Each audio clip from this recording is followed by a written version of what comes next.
এইভাবে খাবারের ফটোশ্যুট কে করে বলো তো? আমার মেয়ে। যে কোনো খাবার পাবে সে এইভাবে সুন্দর করে ফটোশ্যুট করবে আর তারপর আমাকে দেবে, আর না হলে নিজে ইনস্টাতে ছাড়বে। তো হ্যালো বন্ধুরা, আমি তোমাদের মিষ্টি দিদি ফিরে আসলাম তোমাদের কাছে আমার আর একটা মিনি ব্লগ নিয়ে।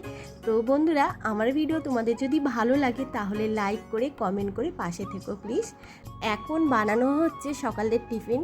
তো সকালের টিফিনের জন্য একটা ম্যাগি আনতে বলা হয়েছিল, তো ম্যাগির বদলে দেখো কী নিয়ে চলে এসেছে। এই নুডলসটা ভীষণ ঝাল, এই যে মশলাটা যেটা আছে খুবই ঝাল। ও হ্যাঁ, বাটিতে যেটা দেখালাম সেটা হচ্ছে ডাল বাটা। আমার মেয়ের ইচ্ছে হয়েছে আজকে মসুর ডালের বড়া খাবে। তো আমি সকালেই আজকে তাড়াতাড়ি একটু রান্নাটা করে নিচ্ছি, যেহেতু গরমের জন্য না বেলায় একদম থাকতে ইচ্ছে করে না রান্নাঘরে। তো সকালে আমার বাচ্চাদের ভাত হয়ে গেছে, মাংস সেদ্ধ হয়ে গেছে, আর এদিকে সকালের টিফিনটা বানানো হচ্ছে। তার আগে আমি ঘরে সমস্ত কাজকর্ম সেরে ঠাকুর পুজো করে নিয়েছি, অনেকটা বেলাই হয়ে গেছে। আর জানো তো বন্ধুরা, আমার মেয়ের বক্তব্য ছিল মা কালকে পান্তা ভাত খাবো, মসুর ডালের বড়া করব, আলু ভাতে দিয়ে পান্তা ভাত খাবো লেবু দিয়ে। তো ঠিক আছে, মেয়ের ইচ্ছেটাই রাখলাম। আর এদিকে বললো সুজি নিয়ে আসো, কি উপমা বানাবে খাবে, তো এইসব কিছুই খেলো না। ওই ফোন ছেড়ে উঠতে না পারলে যা হয়।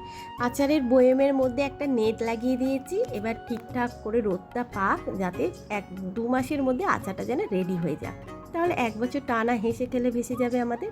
আর ওখান থেকে আমি একটু বোনদেরকেও দেবো। আগেরবারে আমার বোন আমাকে আচার দিয়েছিল, এবারে আমি আমার বোনদের দেবো।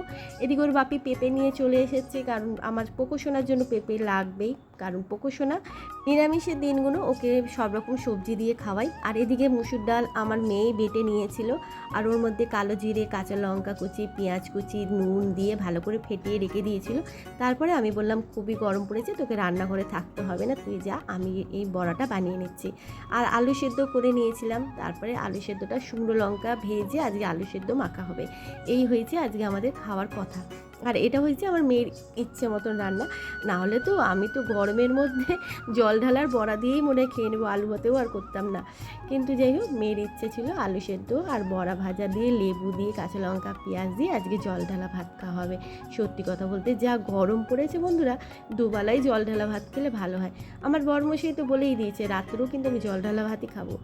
যাকে এক এক করে সমস্ত বড়াগুলো উল্টে নিলাম, আর অনেকটাই বড়া হয়েছে, দিনে রাত্রি হয়ে যাবে, মনে হয় পরের দিনও রান্না করা যাবে। তো এদিকে আমি শুকনো লঙ্কা নুন তেল দিয়ে ভালো করে ডলে মেখে নিচ্ছি, কারণ আলু ভাতেটা মাখা হবে, আর আলু ভাতেটা লাল লাল না হলে মজা হবে না। ওই জন্য ভালো করে লঙ্কা যত মলবো ততই আলুটা লাল লাল হবে। একটু সব লঙ্কা দেবো না, এত ঝাল খাওয়া যাবে না।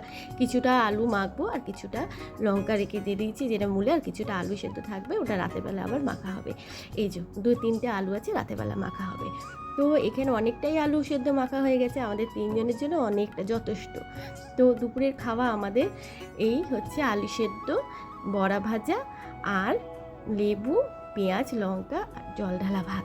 আর এদিকে আমার মেয়ে নিজের খাবারটাকে সুন্দর করে ফটোশ্যুট করছে। ও যে কোনো খাবার সুন্দর করে ছবি তুলে তারপর ও ইনস্টাতে আপলোড করে, আর ওখান থেকে আমাকেও ছবি দিয়ে দেয়। আবার এক এক সময় আমি নিজেও ছবি তুলে গুড আফটারনুন পোস্ট করি।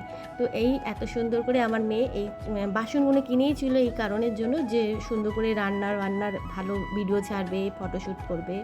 তো এখন আমাদের খাবার বেড়ে নিয়েছে, এই যে জল ঢালা ভাত, যা ভাত হয়েছে আমাদের আবার রাত্রেও হয়ে যাবে, এতটাই ভাত। জল ঢালা ভাত তো বেশি খাওয়া যায় না।